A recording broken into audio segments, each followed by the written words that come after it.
think a lot of people might throw this topic out, but when we think about last year, some of the players who fit this category from last season, I'm going to read off these names here. And also I want you to pay attention to how many of them are rookies. Rashee Rice, CJ Stroud, Tank Dell, Puka Nacua, Jaden Reed, Kyron Williams, and Tajay Spears. 6 to 7, if my calculations are correct. Yeah. So there's tons. Kyron Williams was basically a rookie. Like, he was hurt in his entire rookie season and hardly played at all. Like, last year was technically year 2, but Kyron Williams was about as close to a rookie as a year 2 guy could be.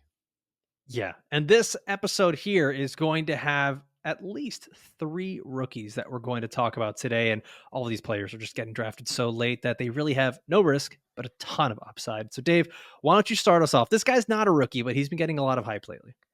Yeah, Greg Dortch, man. I love Greg Dortch, and he is free at the end of drafts. Like we talked about in the audio portion on the podcast before this show.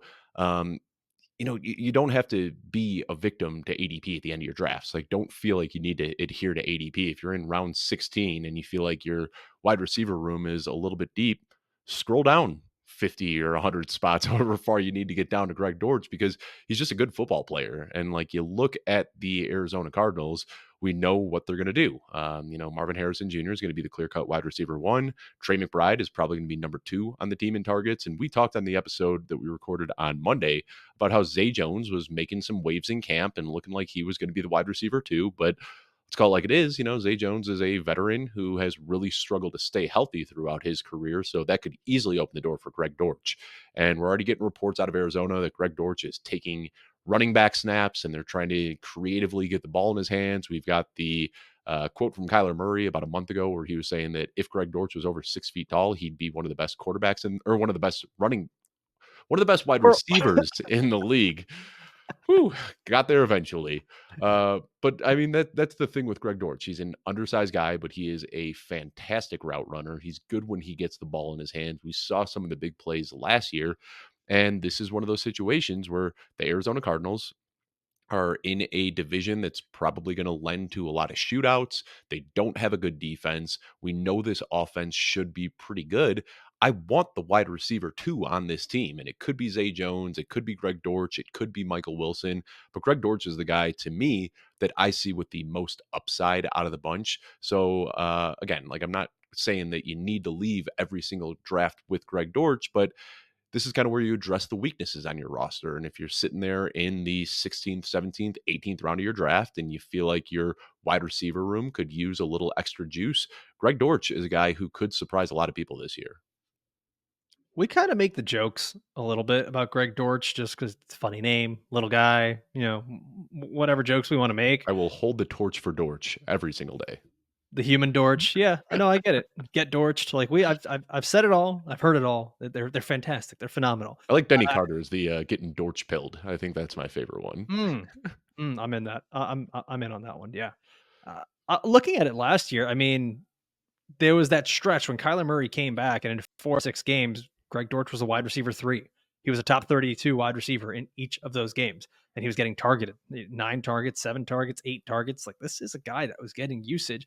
I understand this is a very different team now with Marvin Harrison Jr. and Zay Jones in the roster, but when quarterbacks love a receiver, they keep targeting that receiver when they are available. And so once again, this is a player, there's no risk to taking him as your last pick. He's currently going undrafted. So if you are sitting there at the 15th round, you're saying who's got some upside on a potentially good offense with a good quarterback. Yeah, I'm all in on that one with Greg Dortch. You also can't ignore the short king narrative. Maybe there's something there where like Kyler Murray is like, hey, look at that little guy out there. I'm a little guy. He's a little guy. Let's do something. Maybe. Am I digging a little too deep here? No, shout out Wolverine. If it happens, just remember #Short King Narrative. Speaking of Short Kings, Dave, have you seen Deadpool and Wolverine yet? No. I'm not a comic. You're probably not going to see it.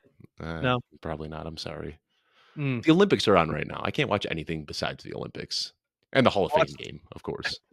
I watched Deadpool and Wolverine twice. I have watched 0 Olympic events. Oh my god! You're telling me you didn't watch the women's gymnastic team win the gold yesterday? It was amazing. Like, it was my wife Simone Biles coming back from the fiasco in Tokyo at the last Olympics. Fiasco. fiasco. Yeah, you don't know about Simone Biles, Tokyo Everyone Olympics? was a buzz. Yeah, it was. We'll talk after the show, but man, Simone Biles, she had a rough go at her most recent Olympics and came back in full force, just looking like the greatest Olympian of all time. Yesterday, it was awesome to see. Wow. Okay. Well, now I'm in. I'm in. I've got to tune in. I gotta Go to say, the it's just Olympics. like I'm not like a gymnastics. We're getting totally off the trail We here, are. but We're off the I rails. am not a gymnastics like aficionado. I don't watch it or anything like that. But like, you don't even have to be somebody who understands the sport to just watch Simone Biles and the things it looks like she's playing a different sport than everybody else out there. Like everyone else gets out and does their somersaults and their cartwheels and their flips. And then Simone Biles just like pops 12 feet in the air and does like a double backflip, double twist. And it's That like was nuts. I she's did see doing that. things that the body shouldn't be able to do. Like it's just unbelievable to watch. All right, back to your regular scheduled football talk.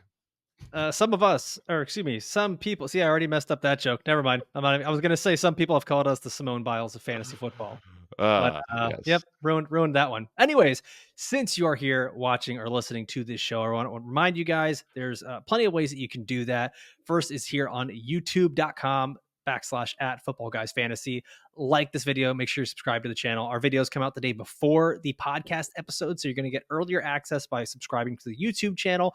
But the audio podcast always has 10 to 15 minutes of extra bonus content at the beginning where we go a little bit deeper into the topic. And you don't have to go around searching for it. It's just right there at the beginning. So just press play and let the goodness hit your ears. And Dave, we just gave away a listener league spot on our last video on Monday. And now on this episode, we are going to start the next giveaway for our next spot here. But this is going to be exclusive to only our Apple Podcast subscribers. So listen, if you don't have an Apple phone, go and steal someone else's Apple phone. Don't steal, but like ask someone if you can use that for a moment, leave the review. And then what you're going to do is after you leave that review, send a screenshot over to abrown@footballguys.com. You'll be entered to win, and we will be revealing that winner soon. I will say I All right. did have somebody when we did this a couple of months ago, somebody reached out to me. They didn't have an iPhone and they used their coworker's iPhone to write a review and send it to me. I mean, that's It's dedication. dedication. That's fantastic. I love that. But just don't steal. All right. I'm going to give you my player here that I've been talking about him quite a bit, and he's actually got the highest average draft position about of all these players that we're talking about today. And it's Ray Davis, running back for the Buffalo Bills. What I love most with Ray Davis, he's got this 3-down skill set. You know, he's not one of these rookies that is coming into the league that needs to be kind of pigeonholed into only doing a certain role. This is a guy that can do a bit of everything. And as of right now, he's being used heavily in the passing game in training camp. Joe Brady has had some great things to say about him and really likes the fact that he can use Ray Davis at the goal line in the passing game and really just have a variety of all kinds of movement. And that's the kind of stuff we want to hear early on in training camp, is that the rookies are taking to the offense easily. The coordinators and coaches like working with them. They've got a chemistry with the other veterans on the field, and that they won't have limitations. Remember, this is a team last year that was giving Latavius Murray a 42% snap share from weeks 6 to 12. The Buffalo Bills have been looking for someone else to come in and be heavily involved and work with James Cook. Ray Davis can absolutely be that guy. I'm not worried about Ty Johnson being the guy that comes in. Ty Johnson's been in the league for quite a while.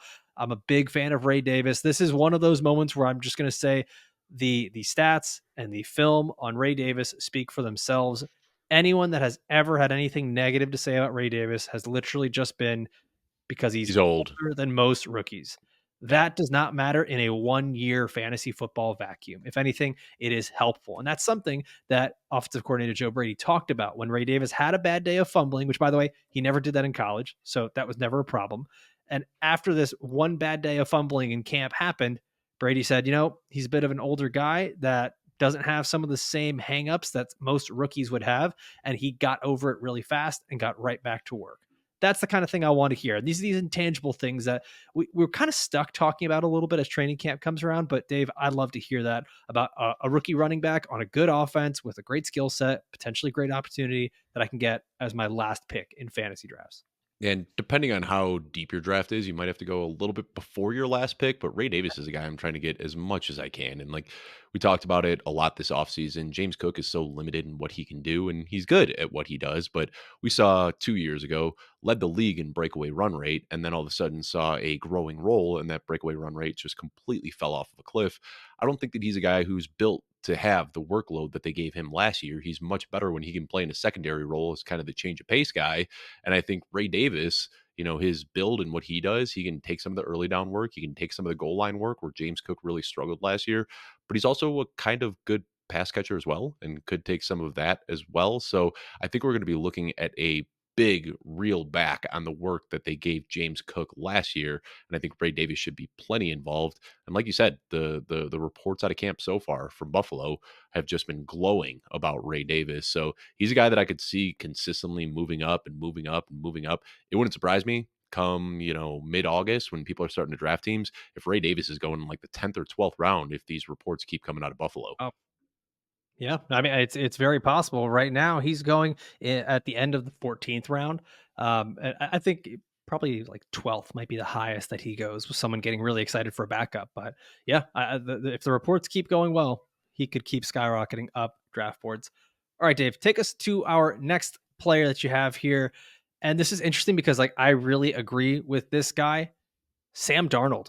He's Yeah. going undrafted, and I know we love rookies and we're really excited about rookies, but this is a dude that might actually have some really good fantasy value because of what Kevin O'Connell's been able to do with quarterbacks in that system in Minnesota.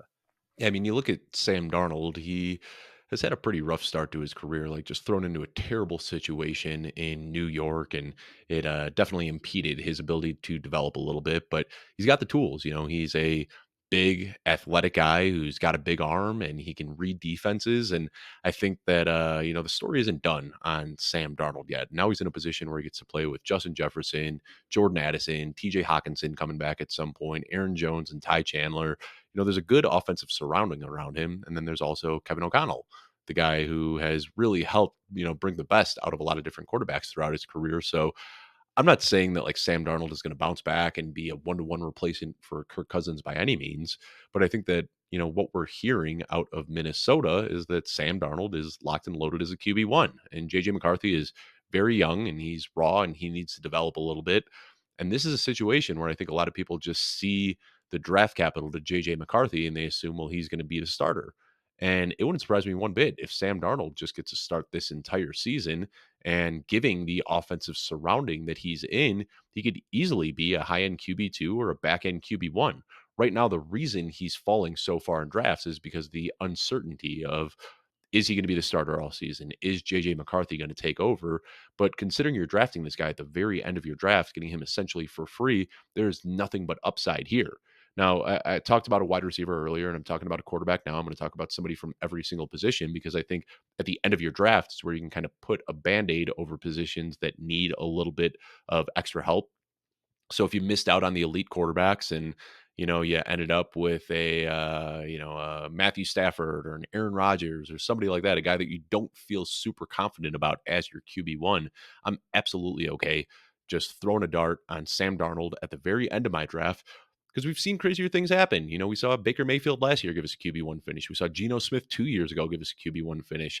This happens often where NFL fans and media and whatever just write a quarterback off for dead, and then they see this resurgence in their mid to late 20s. Again, I'm not saying it's absolutely going to happen, but Sam Darnold is in a situation where we can see the best football of his career happen this year. When I think of Sam Darnold and the kind of success he could have with the Vikings, and honestly, it's made me kind of change my tune a little bit on Justin Jefferson, who we've been, Yeah. saying slightly worried about what the floor could be. I looked back, and in the final 4 weeks of the season, Nick Mullins was the quarterback, and out of those final 4 weeks, he had 3 games in the top 11 Mhm. quarterbacks in fantasy. Nick Mullins is out here slinging touchdowns. Yeah. Sam And Darnold is quite a gunslinger himself. Like they're very similar in how they play, or they're just going to chuck it downfield and hope for the best. And it might not be pretty football, but it's good for fantasy. Yeah, well, I mean, the thing is, it wasn't just Nick Mullins either. We saw Josh Dobbs go out there and play Mhm. well. We had the Pastronaut going like that. That was the hype, the craze. Kevin O'Connell, he can work with quarterbacks, and when the Vikings go out of their way to go and sign Sam Darnold and kind of say, "Hey, we're going to wait and see which quarterback falls to us," it shows me that they had some confidence there. And I think people have to remember it could take a little bit of time for JJ McCarthy. This was a guy who I believe was over the final 2 seasons or over the final season where he had less pass attempts than Mhm. Drake May had completions. This Yeah. is a guy that needs reps in practice, needs to get used to the speed of the NFL game. There's it's going to take some time. And I think that's it, is like the uncertainty. Like we don't know what's going to happen, but maybe JJ McCarthy comes in week 3 because Sam Darnold just sucks. That's definitely in the range of possibilities. Maybe JJ McCarthy gets the final 2, 3 starts of the season when it's a lost season and they're out of playoff contention, but maybe JJ McCarthy just redshirts his entire rookie season and we get a full 17 games of Sam Darnold. We don't know what the situation is, but what it looks like right now is that Sam Darnold is going to be the week 1 QB1, and if he's winning games, if they're anywhere near 500, they're not going to pull him off the field. So you could potentially be getting a starting quarterback on a very good offense for free at the end of your drafts. Yeah, I'm with you on that one. So the next guy I want to look at here, going in the 15th round, it's Jalen Polk, wide receiver for the New England Patriots. And I think at first glance, this looks a little stinky because you don't really necessarily want a lot of pieces of the New England Patriots or that offense. And there's this idea that, hey, they're going to be running a lot with Alex Van Pelt as their coordinator, and they're going to try to let the defense really control things. Their new head coach is a defensive minded coach who was a linebacker in the NFL. Let me tell you, those are all the exact same things that we said about the Houston Texans last year. Mhm. And we felt pretty foolish halfway through the season when we just poo pooed this idea that the Houston Texans weapons could be valuable. Now, that doesn't make me say, well, obviously, this is the next Houston Texans. What it tells me is that anything is possible. And that's what we're doing here with these late round picks is we're going for the players where anything is possible. And seeing the type of production that Jalen Polk was able to put up in college, what the film says as well. By the way, a friend of the show and of football guys, former football guy, Matt Harmon, has a very nice grade on Jalen Polk and his reception perception. I really enjoyed watching the film on Jalen Polk coming out of Washington. He was a teammate of Roma Dunze and Jalen McMillan. 1,100 yards in his final year with Washington. He was a vertical threat that pairs very nicely with rookie Drake May. And honestly, it kind of pairs nicely too with Jacoby Brissett, who could be the starter there in New England for the first few games, or we don't know how long that could be. So, what I want to do is I want to take the chance here on a guy that has some pretty good upside. He's an athletic player who could be the wide receiver one on a team that we might be undervaluing because remember they're going to have to throw a ton. I know they talk about wanting to run and their defense.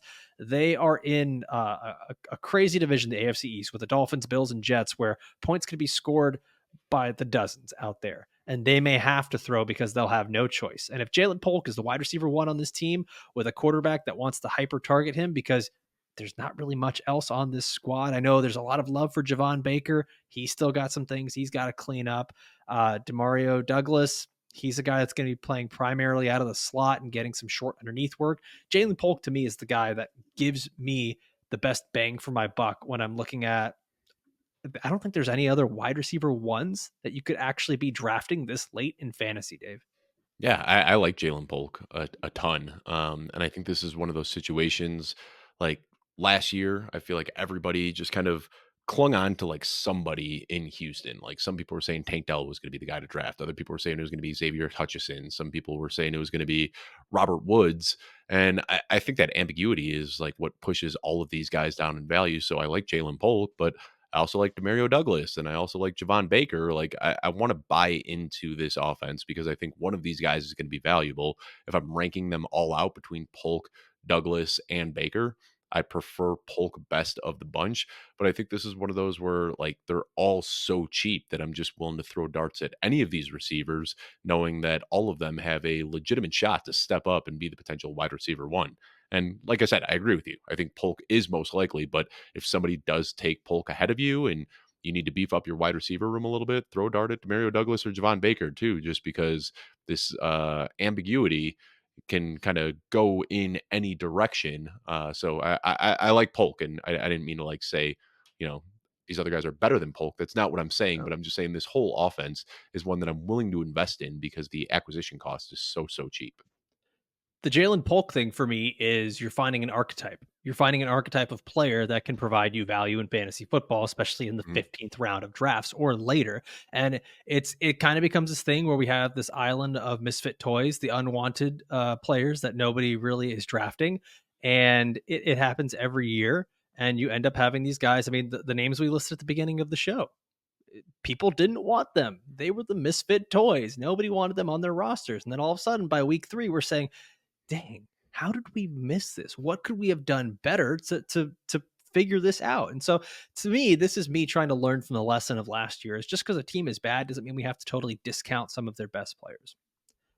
All right, Dave, take us to the next guy on here. I think this is probably the most interesting name in the show today because I think a lot of people are just gonna be like, yeah, okay, he's been in the league forever. He's not good enough. The opportunity is very interesting. The camp buzz has been very interesting. Talk to us about Royce Freeman, who's currently going undrafted in 15 round fantasy drafts, but he's the running back that has been signed by the Dallas Cowboys, and there is just a ton of opportunity there. Yeah, I mean, I didn't think I'd be touting a 28-year-old running back who's 6 years Look at you. removed from his best season that was like just over 500 yards. But Royce Freeman's a guy that I've always just kind of had a soft spot in my heart for. I think that he is a good running back, a former day two pick, 6 foot, 230 pounds. He's got the frame to be an every down back. He catches passes. He can do goal line stuff. He can kind of do all that. But really, what this comes down to is just we've talked so much about this Dallas Cowboys running back room and like, is it going to be Rico Dowdle? Is it going to be Ezekiel Elliott? Is it going to be Malik Davis or Deuce Vaughn? Like, there's so many names that we're talking about as the potential lead back here in this backfield, and none of them are especially inspiring. Like, I think, I've been on the Zeke train, just thinking that he is like so cheap that he's worth it. A guy who's seen his role grow as a pass catcher over the years, but I didn't see anything from Rico Dowdle last year that especially excited me and made me think that he should be the lead back. So this is just one of those situations like we don't know who the running back one is, and everybody's kind of in the Rico Dowdle or in the Ezekiel Elliott camp, but what if it is Royce Freeman? Like, he's been drawing a lot of buzz where everybody says that he just looks like the best running back out there. It's not a bet that I typically like to make. Like I said, 6 years removed from his best season, 28 years old, but I think that he's just a good running back. He's got the prototypical size that you want to see from a three down back. And this is a Cowboys offense where whoever the running back one is, even if they are splitting touches, there's going to be value here. Like, this is a team that's going to march up and down the field. They're going to score a ton of points. So I want to buy into this offense. And I, I'm not especially inspired by Rico Dowdle. Ezekiel Elliott's cost is going up. So I'm okay just drafting Royce Freeman just in case. Not to mention, he's also an injury away if he's not the RB1. If he ends up being the RB3 or something like that, he is an injury away from an increased role. So Royce Freeman, a weird name that I didn't expect to be talking about this offseason, but it's tough to ignore the drumbeat we're hearing out of Dallas. And I think that this goes perfectly with this episode where sometimes you can look at a player and just say, man, if the drum beat just keeps going and we keep hearing these good things and there is opportunity, we kind of can't ignore it. We'd be irresponsible as fantasy football analysts or fantasy football managers to ignore the reports that keep coming out, even though everything in our brain tells us, nah, I'm good. I don't need that player. And listen, it'll happen. Like sometimes you sit here and you keep banking on Rashod Penny to happen and it just doesn't. And then other times, you do have veterans or rookies or players that can just break out. Like the people who are saying Kyron Williams is, there's no way he's going to break out. There's already Cam Akers and he can't do it. It's such a similar scenario there. And I want to take the time to like point that out for my next player here. Yeah, go Dave, go. No, I was literally just clearing my throat and I didn't have time to mute the microphone. I'm sorry about that. Cut that. Cut it. All right. So the next guy here that I want to talk about, it's a very similar situation. Last week was Rashod Bateman week over on Twitter.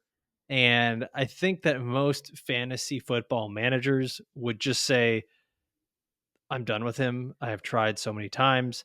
And we talked about him on our Monday episode where we talked about the 32 players that teams just can't stop talking about and all the training camp reports we keep hearing.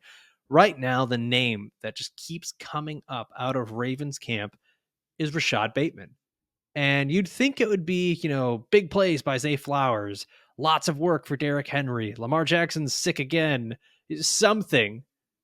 No, we are getting tons and tons of Rashod Bateman hype. And I don't know if it's just that we're all so hopeful, but at this point in his career, I don't necessarily believe that reporters and beat writers would just be giving us fluff pieces on this guy. I think they would say, "Hey, the writing is on the wall. Let's all move on. The Ravens missed out on their opportunity to get a number 2 receiver." And we saw it this offseason where they didn't go out and really try to get a second receiver. They've had their faith in Rashod Bateman this whole time. And so to me, especially after the struggles of being injured and whatever it may be, for the coaching staff, for the front office to believe that they don't need to go and get another receiver means they believe in the talent. They believe in the player. He just needs to be healthy.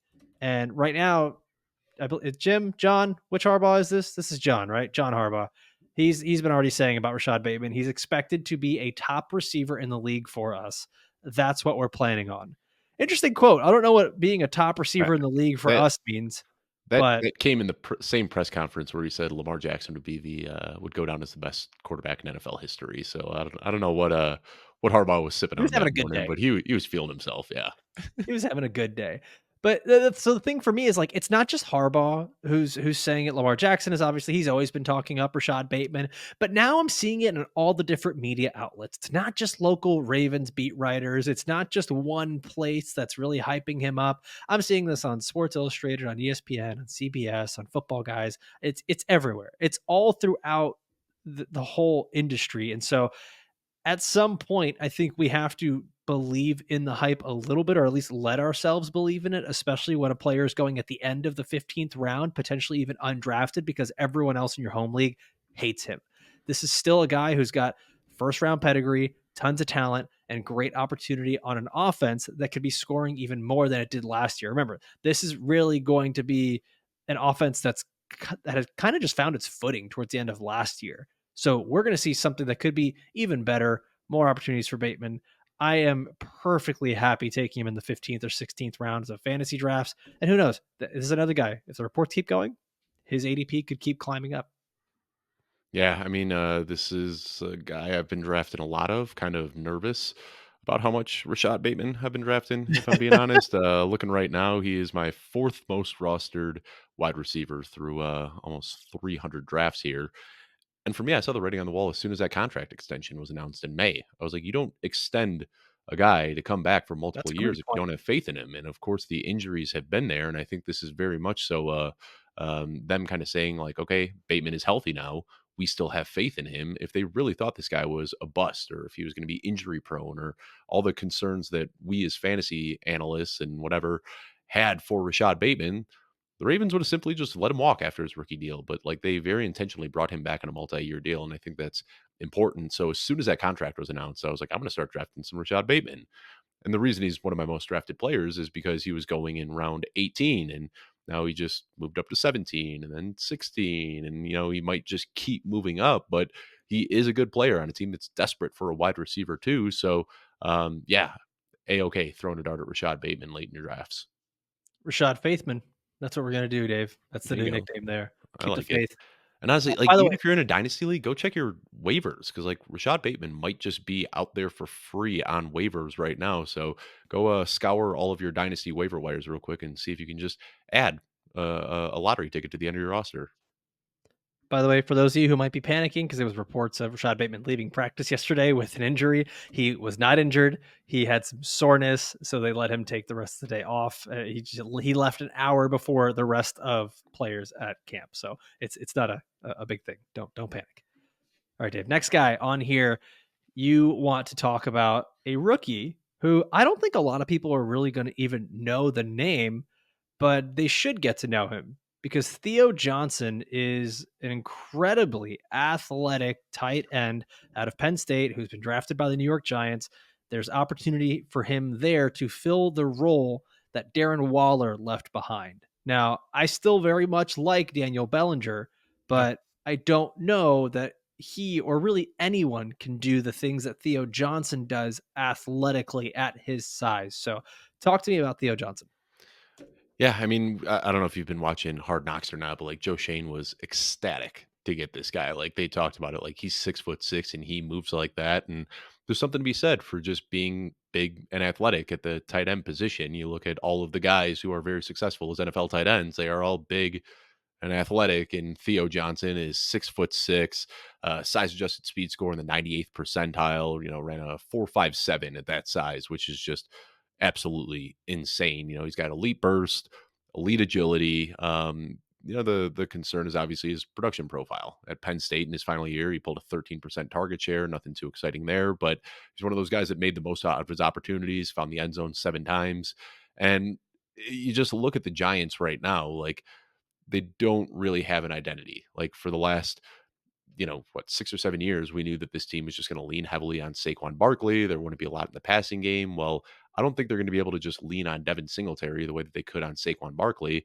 If you've watched Hard Knocks again, this is very much so a make or break season for Daniel Jones, and we're already getting some smoke out of New York, where some beat reporters are calling for Drew Lock to start getting reps.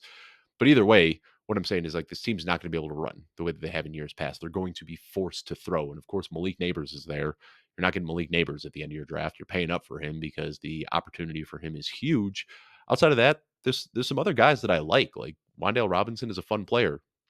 Jalen Hyatt is a fun player, but Theo Johnson can bring an element to this offense that nobody else can with his size and physicality. So, while I think Neighbors is the clear cut number one option in this passing offense, wouldn't be all that surprising if Theo Johnson ends up being the number two guy, a guy who is just big and athletic and can pull some contested catches. So again, I talked about a running back, wide receiver, quarterback, and now I'm talking about a tight end. I almost always use the last round of my draft to fill in weaknesses here. So Alfredo, we've talked so much about like wanting to get one of these top 7, top 8 tight ends just to have that kind of security, guys that all have top 3 finishes in their range of outcomes. Theo Johnson isn't a guy that I'm like drafting and plugging into my lineup week 1, but I think if I draft one of those boring veteran tight ends, if I end up with I don't know, who would you say? Like maybe a Tyler Conklin, Tyler Alfredo, like Conklin. Yes. I yeah, yeah, love that's it. yeah. But if you end up with a Tyler Conklin or a Jonnu Smith or a Noah Fant, one of these guys that is Keep my tight far end out your from mouth. a sure Oh, wait. thing. That's that's Sorry, not got good. that, Julia. That's Um, not good. but if you get one of those tight ends that is far from a sure thing, draft Theo Johnson a couple rounds later, and you're basically just doubling your chances of hitting on a tight end. Yeah, we talk about how tight ends they need to have this good athletic profile. Theo Johnson at his size, Dave, and I'll list this off to you from the combine: 6'6", 259 pounds, 33-inch arms. The guy is an absolute monster. Ran a 4.5, fantastic broad jump, Four fantastic five at vertical six jump. six, like That's just just go nuts. watch that. Like if you could find that clip, like look it up. It just doesn't. A man that size shouldn't be able to move that quick. That's basically it. Right. And this is the thing that we've learned through years of whether it's in redraft or in dynasty or whatever, but for fantasy football and just football in general, tight ends with a high relative athletic score tend to be more productive. Like that's just how they get on the field and they make plays and they're used as a receiver role. So we could absolutely see that for Theo Johnson And here his two first more year. quick things I'll say about Theo Johnson. One, you talked about the or the athletic score. Our friend Ken, who does the relative athletic score, Yeah, Kentley he Platt yeah, at Math Bomb on Math Twitter. bomb, yep. And the relative athletic score for Theo Johnson, 9.93. Dating Mm. back to 1987, 1,199 tight ends have had their RAS, the relative athletic score, tied to them.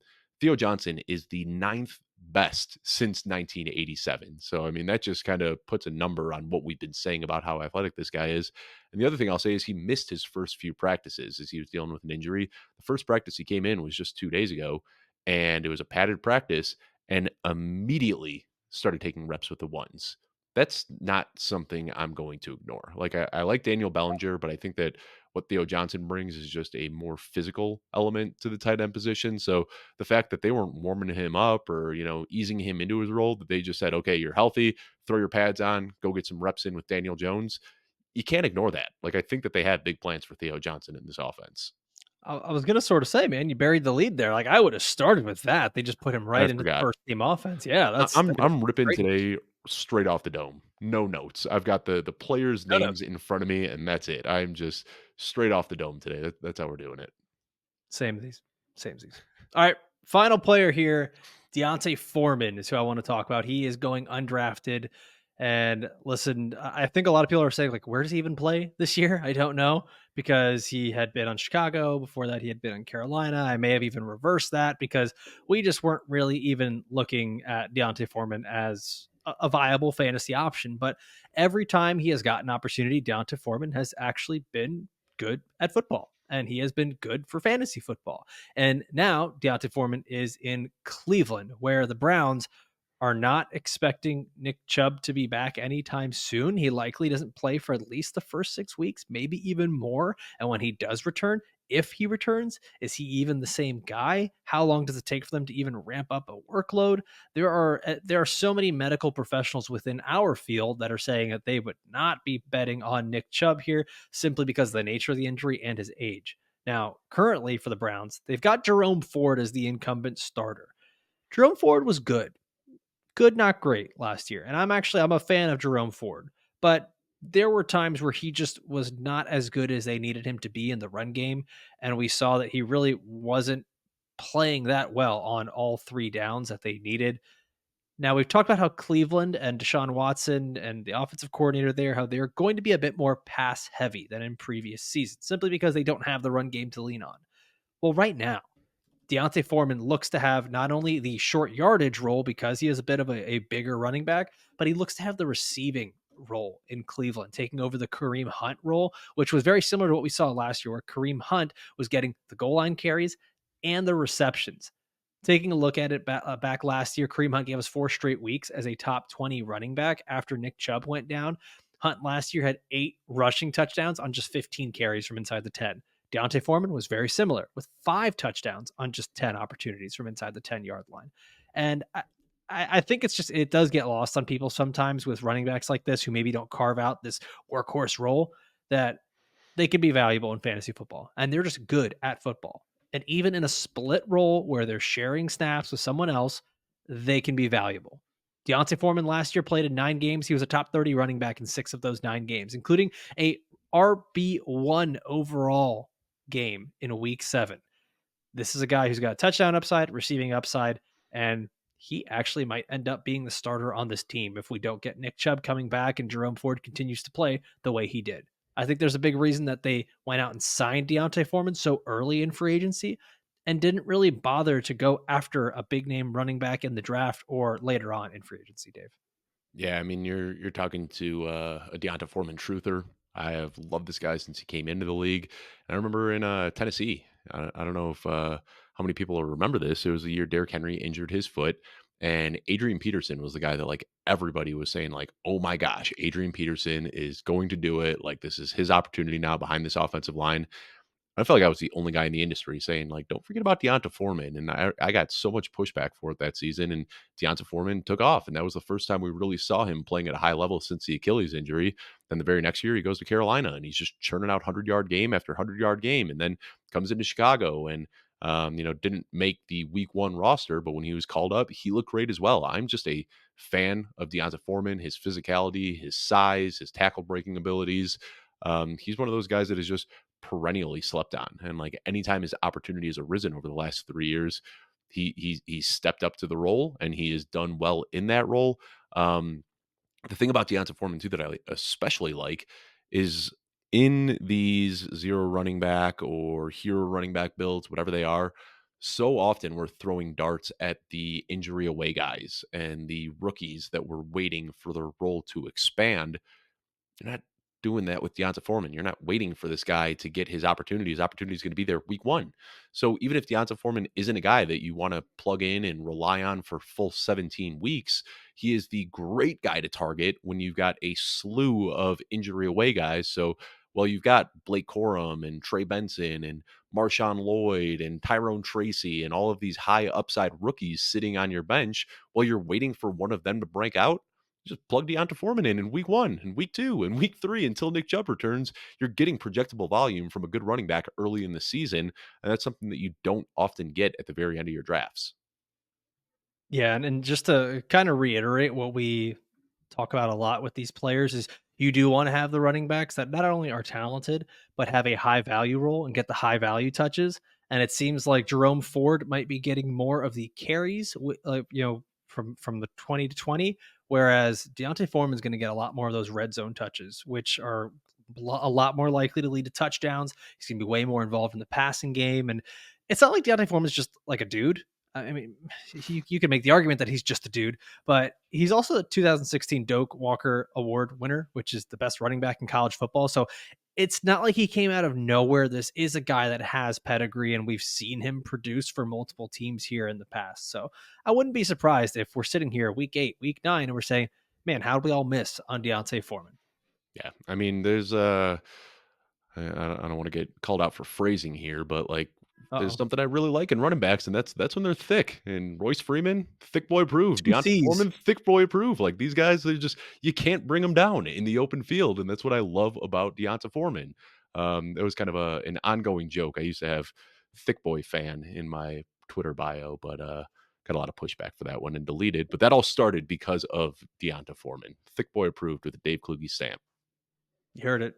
Dave likes them thick. All right, we're going to be back on Friday, August 2nd, going through our training camp superlatives. These are the players that are most likely to ... What is it going to be? You'll find out on Friday. Make sure you're subscribed here to YouTube or on Apple or Spotify, where you can always get our podcast. And as always, make sure you're subscribed to the Football Guys daily news update. You're going to get everything that you need, all your NFL news, training camp reports, fantasy football stuff, all from Joe Bryant himself, sent directly to your email inbox. You can click that link in the comments down below. For myself, for Dave, for everyone here at Football Guys, we want to thank you guys for watching and listening all the way through. We'll see you next time. Adios.